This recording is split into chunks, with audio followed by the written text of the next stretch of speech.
Hello again and welcome to another Warhammer 40k Imperial Guard Tactics video. Now before we get into today's video, I would like to say a big thank you to Commissar Merrill for sending in some awesome pictures of his Imperial Guard forces in action at his last tournament.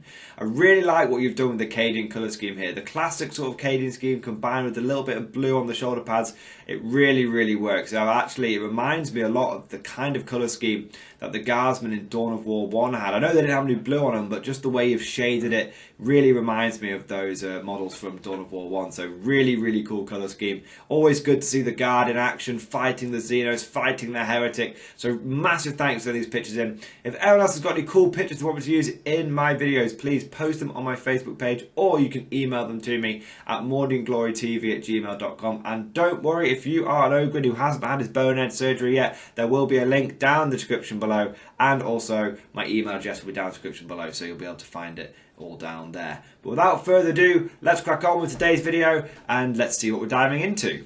So today guys, we are going to be taking a quick look at the new Warzone Octarius Cadian supplement. Now to be clear, this isn't going to be a deep dive. What I'm doing at this point is a bit of a first impressions, first thoughts of the supplement, and sort of what I generally think it's going to do for the Guard, if it's any good or if it's any bad. I will be doing a deep dive, blow by blow, of the different parts, of the different stratagems that are available for the Codex. I will be doing that later on, but not in this video. For now, it's just going to be a first impressions. What I like to do, guys, and you guys know I do this, is I don't like to theory craft things anymore. I like to take them, you do a bit of a sort of battlefield experience with them, play a few games, and then bring back and report what actually works in reality and what doesn't. Now, so that's why today's video is going to be a little bit of a light touch, bit of a summary, first impressions, but don't worry, there will be lots of content coming in the future covering every aspect of this supplement in pretty big detail. Might even do a video per stratagem kind of thing. That's the level of detail I'm going to be looking at doing in the future. But without further ado, let's sort of get into first impressions. What do I think? Now, I'm just going to lay my cards on the table, guys. I think overall that this supplement is good. It's not great. It's not OP. It's not terrible. It's not unusable. It's a solid good 3.6. No, not great, not terrible. Okay, that's kind of what it is. I think that this definitely brings Cadians into the forefront. I think it makes them one of the good choices, obvious choices to take as a competitive list. I think it's probably now one of the top three. So previously I would have said the top regiment you could take was like Gunnery Expert, Spot Details combined, unless you're going pure infantry, and then you're looking at Wilderness Survivors and Disciplined Shooters. I think those two are sort of equal top, depending on if you're going tank heavy or infantry heavy. I think Cadians will fit firmly on that third podium spot. I think they are quite good. So yeah, that's what I think that, that's how good I think this supplement is for the Cadians and for the Guard. But in terms of taking, why do I say, if I'm saying it's like it's one of the top three regiments, why do I not think it's like great, OP, all that kind of stuff? Well, I think in the context of the wider supplement, I think Tyranids probably got off better.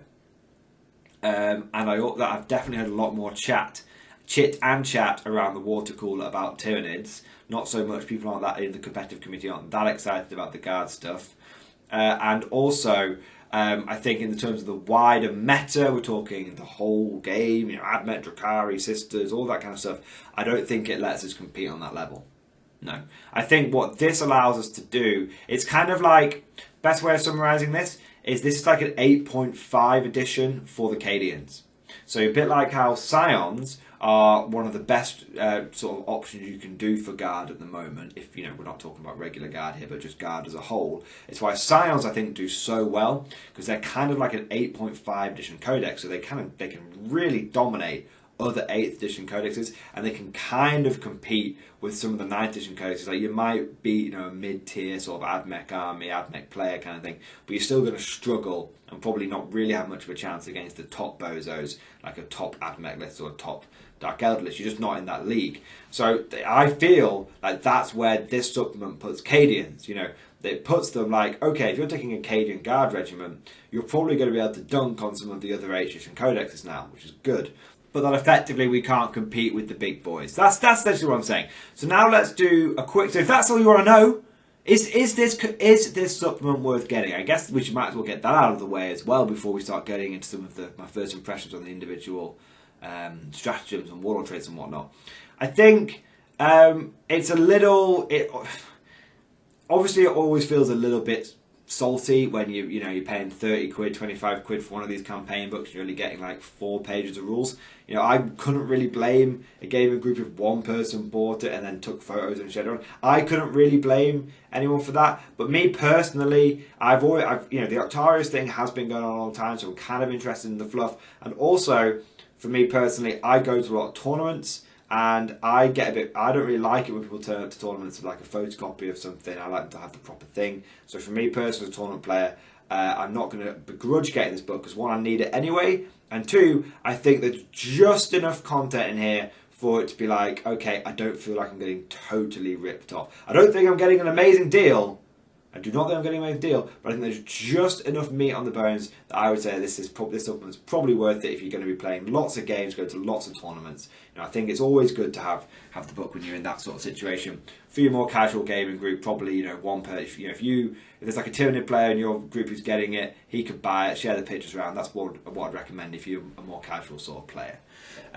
Anyway, so I hope that helps. But now let's get into some of the specifics of what I think, of my first impressions of the different bits that are in this book.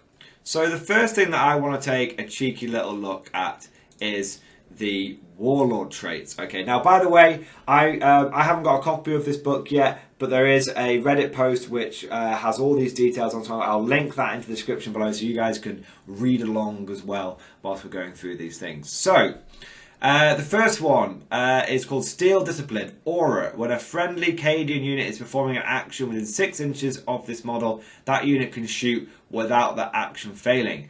That's pretty good. That's not bad at all. I mean, it's on the one hand, you could say that's quite nice because you might have a unit that's pushed forward. It wants to raise a banner on like a middle objective.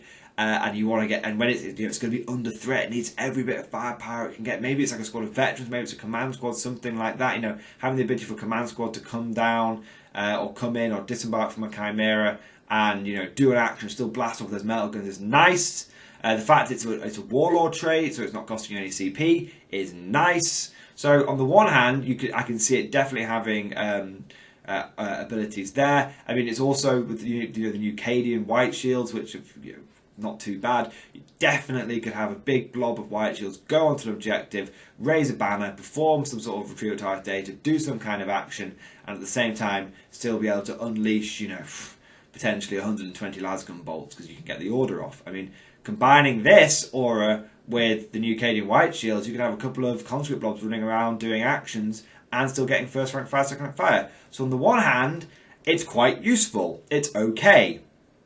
On the other hand, though, a lot of the time, what you use actions for, what you have is action monkeys in your list. You have action bitches who are like a small unit who you don't really care about, who will just do the action. I suppose one way you could look at this is now you no longer need the action monkeys, right? Which means you can save points, which means you can put more points into stuff that can kill things. So it'll make you a little bit more efficient. Overall, I think this is a solid kind of like C+ sort of warlord trait. Not great, not terrible, it's okay. So the next one, Gifted Commander. After both players have deployed their armies, but before the first battle round begins, select either one Cadian vehicle unit, excluding Titanic, from your army that is in your deployment zone, or up to 3 non-Cadian units from your non-vehicle Cadian units. Non-Cadians, that'd be great. Up to 3 non-vehicle units that are in deployment zone, and you can redeploy them. If the mission allows you to do strategic reserves, any of those units can place in reserves that have spending CP. Okay. So the thing is, at first I didn't think this one was that great because it's a bit like you're stuck in your deployment zone. If they're in your deployment zone, then you can redeploy them. Okay, so it's not that helpful. But then I started getting some little, brain compartments and departments going off in my head, and I was like, this actually is a little bit of a toolbox one. Okay, so on the one hand, often when I play with lots of vehicles, I tend to find there's always that one, especially if I'm running 3 tank commanders and PASC, which I did at that at LGT. I always found there was one tank commander that I kind of always ended up having a slightly bad position. You know, if I didn't go first, you'd get picked off. With this Warlord trait, I could easily have taken that tank commander that I'd have to deploy in a slightly funny position. I could lose the roll off, see where my opponent has, you know, if my opponent's entered to threaten that tank commander, and then be like, look, I'm going to save you now later. You can always use it to bait people. Okay, so like you could put something really tempting out there, like a tank commander. Your opponent's like, right, yeah, I really want to fuck that tank commander up, and then you're like, didn't say the magic word, and you pick it up and you move it around. So there's a little bit of like, you know, voodoo potential, a little bit of shenanigans. So that's kind of cool. Another thing you can do is if you're taking an infantry heavy army, Cadian infantry heavy army, lots of white shields, you might have a flank full of conscripts that your opponent's like, right, okay, I really want to like move forward and just destroy that flank and just I'm just going to do lots of nasty things. And you can be like, well, I'm going to pick up these 3 units and I'm going to move them to the side of the board, and guess what, bitch, refused flank. And then your opponent's like, oh, I'm out of position. That's terrible. And obviously I'm being a little bit like exaggerated here, but what you could definitely use this for is just deny people that turn 1 charge. You know, if your opponent has set some fast unit up to crash into your front lines, you're like, okay, well, I'll just pick 3 units up and move them over, and now my opponent can't get a turn 1 charge. That's really nice. And then your opponent's out in the open. You can hammer them in the manticores, with the Lehman Russes, with the mortars, all that good shit. It's definitely a bit of a toolbox one. Another one that it's really good for, I mean, it's a Warlord trait. Again, doesn't cost you any CP. Do you notice how these Warlord traits are like CP economical, right? You could take 3 units of conscripts, or 3 units of conscripts. You could take 4 units of conscripts and the Dagger of Tusaka, and with that and the Warlord trait, you could be like 4 units of conscripts and an officer outflank for no CP. How cool's that? How cool is that? You could do, and you might be like, okay, I don't want to just take my main footprint of my army and throw it into reserves. That makes sense. I understand you. How about taking, I don't know, 3 units of command squads with melter guns and plasma guns, and a special weapons squad or a squad of veterans, and an officer with the Dagger of Tusaka, and throwing it all into outflank for no CP cost. That's great. As a pure infantry commander who took that style of army where I had all my infantry up front and my special weapons in reserve, I would be saving myself 2 CP doing that. Okay? That's really, really good. Now, I was starting games like 4 CP. I'd have 6 CP. I can use that on some other stuff. So that's really, really good. So it's a toolbox one. Okay? It's a bit of a toolbox one. So now the next one is Mind Like a Fortress Aura. Friendly Cade units with a 6-inch model. The enemy psychic phase. Each time a model in the unit would lose a wound as a result of a mortal wound, roll 1d6 and 5+. That's not wound is not lost. Okay. Okay. Basically, you get a 5+ feel no pain against psychic mortal wounds if you're within 6 inches of this model. At first, seems crap, right? At first, you're like, situational at best. But, my friend, let me tell you, Grey Knights and Thousand Suns are pretty prevalent in the meta. In fact, there's been a recent Goonhammer article called The Silver Surge, which talks about how Grey Knights might be breaking out to become the 3rd best army. They're psychic heavy. Okay, so what this allows you to do is to have psychic defense without having to take a psyker of your own and give up the ability to take Abhor the Witch. Okay, that's secondary. That's really, really good against those kind of units. So it might not seem good on the surface, but it definitely has potential to be pretty tasty. So moving on, we've got 4 relics. Decker's Auto Vox Servo Skull, Infantry Officer, Voice of Command. You get 12-inch range for yourself, and friendly Vox casters within 3 inches get a 72-inch range. basically, this little relic makes Vox casters be what they should be. Okay, so it's really good for having a 72-inch range Vox caster. I'm going to be honest. On the one hand, I really like this. On the other hand, I'm a bit like, does that mean they're not going to give regular Vox casters 72-inch range? Because they really should. Do you know what I mean? This should just be a standard rule updated for all Vox casters. It's still nice. You can take this relic, you can combine it with Master of Command and then Inspired Tactics to have an officer who can do 4 orders with the 72-inch range to use with Vox casters. It's nice. Okay. Or you could have it where you combine this with the Cadian Warlord Traits on a 4+, you can do the same order again, to blah blah blah, but gets the potential to have 5 orders off. Either way, okay, it's like 4 to 5 orders either way. The point is that it's good.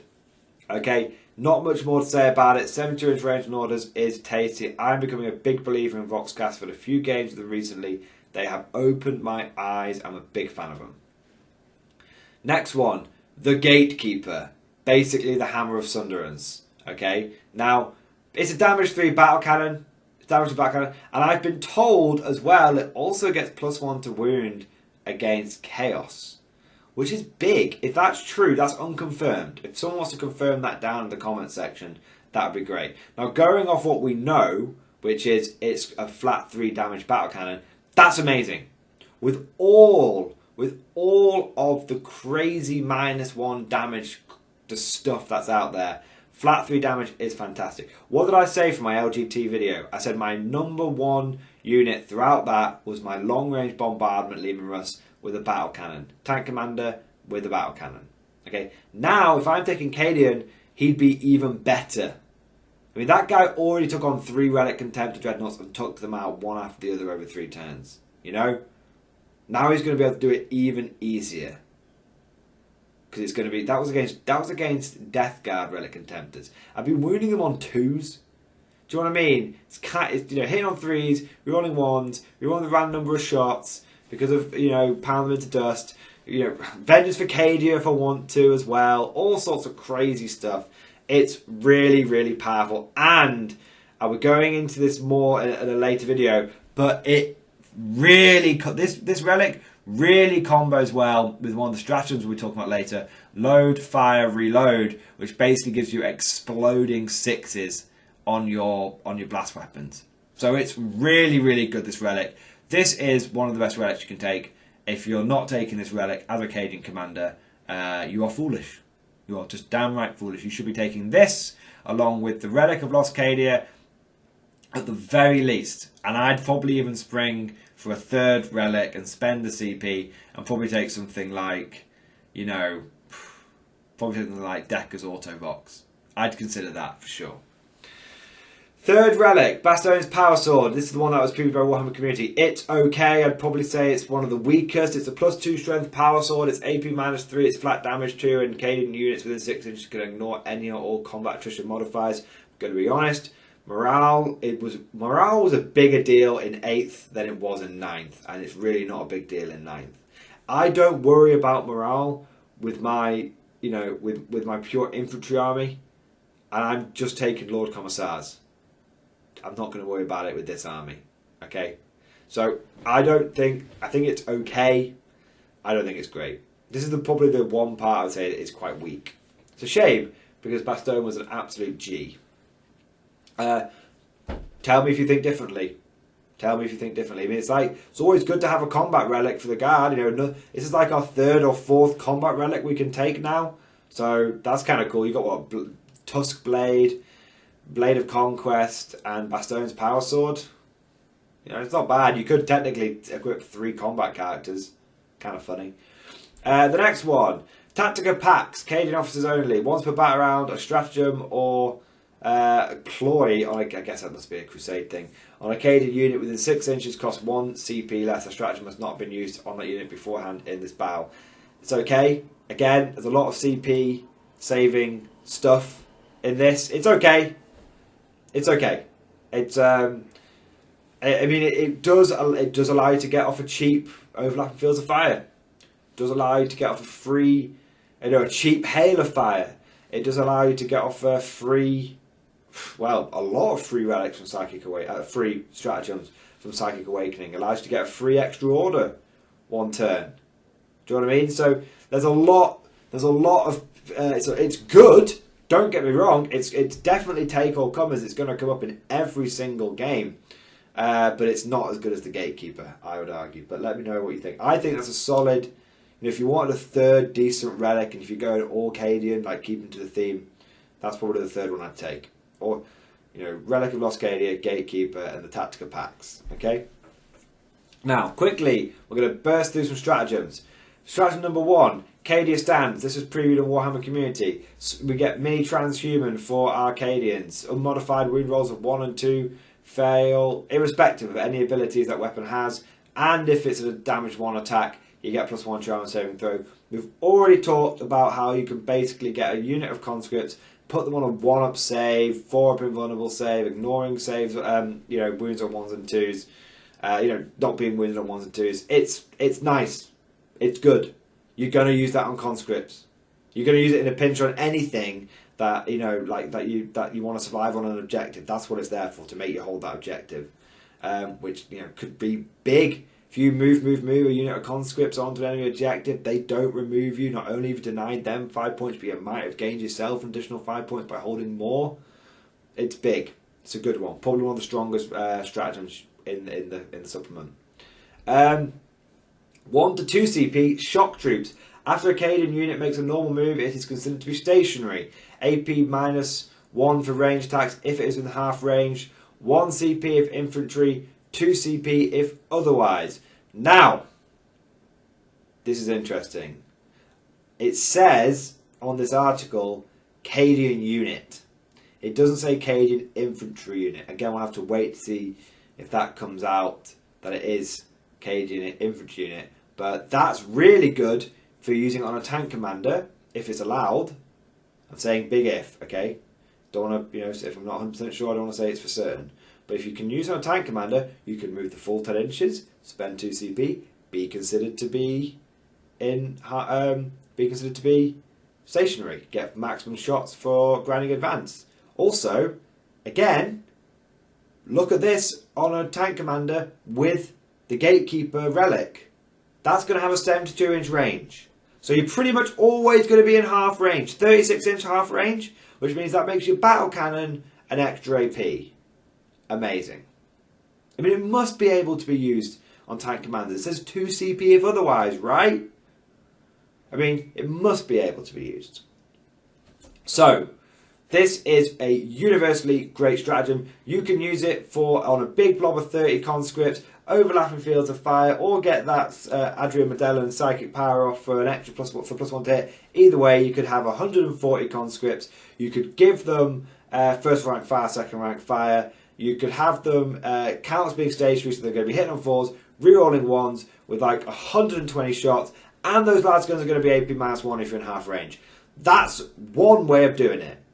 For 1 CP, that's insane. Okay, that's genuinely insane.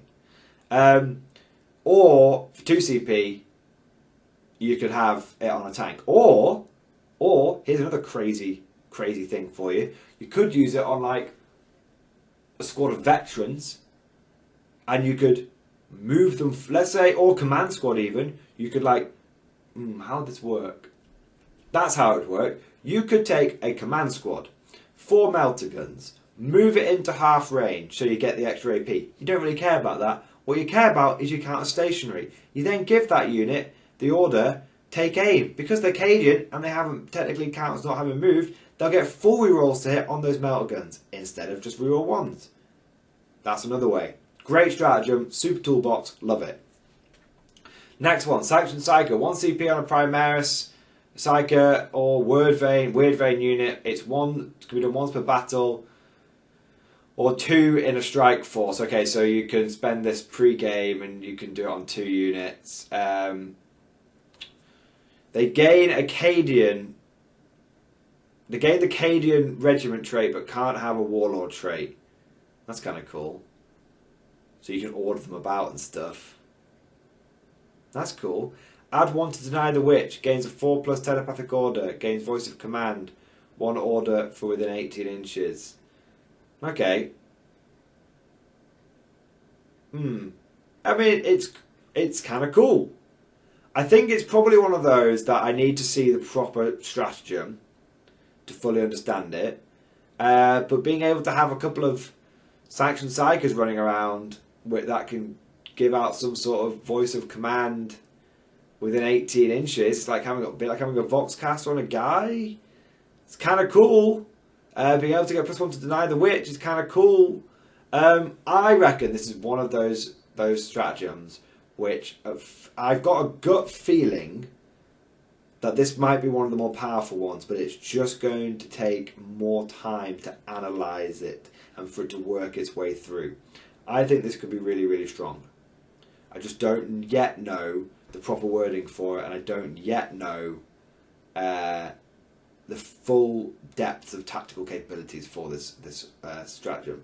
I've just got a gut feeling it's very good. Stratagem number 4, White Shields. Loads and loads of conscripts. Yeah, we saw this on Warhammer Community. I'm not going to rehash it. I've done a video on this already. I'll link that video at the end of this one. Basically guys, you get extra leadership, don't care. But the best thing is you can now order your conscripts around. Really, really, really good. Can't stress how good that is. Universal, if you're Cadian now, you want to be turning up with a couple of blobs of conscripts every game and the company commander to run around ordering them, and you just want to be moving blobs of infantry onto the enemy's objectives and just really making sure they never ever ever get any primary points. That's what this allows you to do. Next one, field promotion. 1 CP when your warlord dies. Another officer can become the warlord. Choose a warlord trait for that model. Gain senior officer rule. That's really good. Interesting one. You still, even when you give up your warlord trait to take an extra tank ace, you still have a warlord.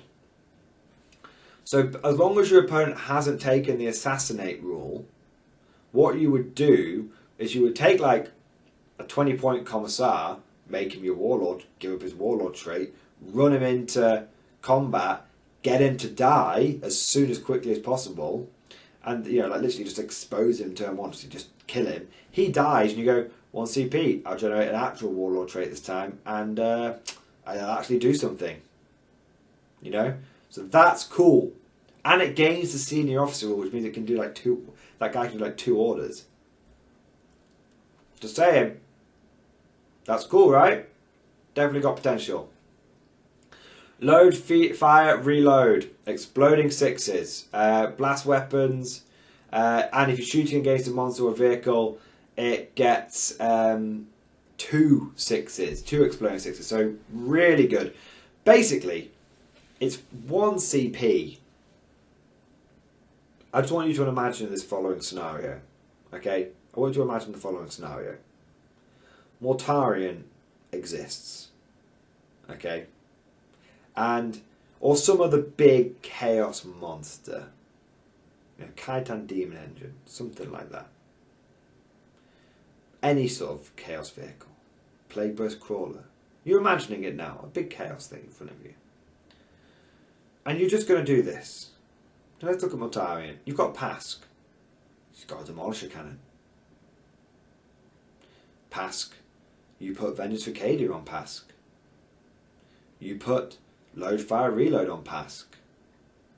You give Pask reroll random number of shots because he's got grinding advance. Hell, you might even be able to use Hail of Fire to like get maximum shots on that Plague Burst Crawler.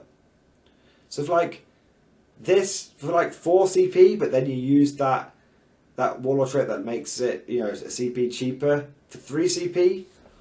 You could have Pask find 12 Demolisher Cannon shots with exploding 6s to hit with 4 rerolls to hit.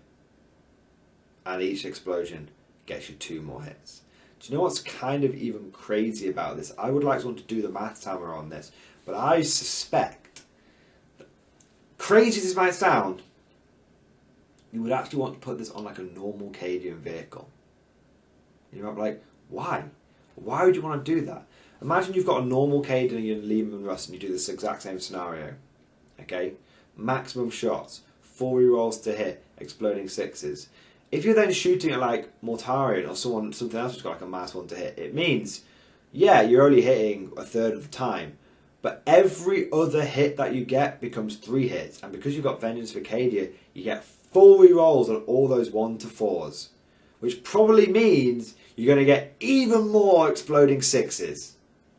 Someone work out the maths on it, whether it's better to just hit on 2s and have a few exploding 6s, or to hit on 5s and potentially have loads of exploding 6s. Someone, because you can't re-roll those 2s, 3s, 4s and 5s from Pask. You know, you can't re-roll those. But you can re-roll 1 to 4s with a badly hitting Leman Russ. See what I mean? Anyway, point is, that with a Demolisher Cannon is just gonna fucking turn someone to mist. It's gonna absolutely annihilate them. 3 or 4 CP well spent. I remember seeing someone doing the math saying, if you did that against Mortarion with a Demolisher Cannon, you could probably kill him in 1 turn. Because it's blast weapons, so it's also like, you know, plasma cannons on the side. So it's pretty big. It's pretty big.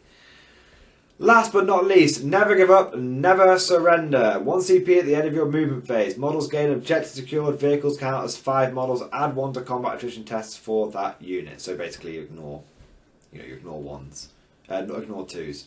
Okay, so, looks a bit rubbish, right? But then you go to yourself, what about a unit of Cadian Scout Sentinels?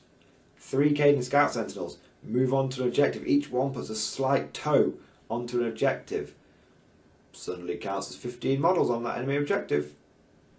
That's pretty good. You use Scout Sentinels, so you do pre-game move, and then 9 inches, then actual move 9 inches, and then you go 1 CP, never give up, never surrender, and then you use 1 CP, go recon, move 2d6s further forward, boop!